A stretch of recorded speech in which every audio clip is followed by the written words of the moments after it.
gentlemen, please allow us to be the first to welcome you to the Denver International Airport. Local time approximately 5 minutes past the hour of 9 a.m. And that's Mountain Time.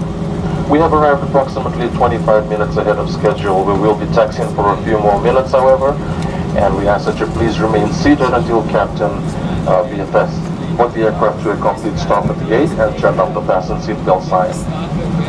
Also, before leaving us this morning, look around, make sure you have all your personal belongings, and exercise caution when opening the overhead bins. The contents may have shifted during the flight.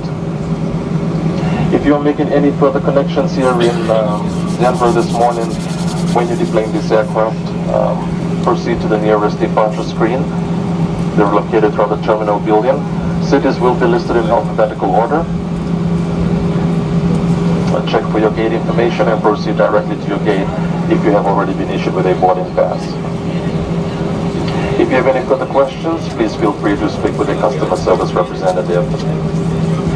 For those passengers on the continuation of Flight 323 to Vancouver this morning, your flight expected to depart out of Denver at around 11:19 a.m. There will be a change of aircraft here. Please collect all your personal belongings and deplane this aircraft. The usage of cellular telephones is now allowed. However, all other electronic devices will need to remain off until we are safely parked at the gate. And once again, ladies and gentlemen, on behalf of United Airlines and our Star Alliance partners, especially your in-flight cabin and your flight deck crew, we'd like to say thank you, as always, for choosing United Airlines for your travel plans today.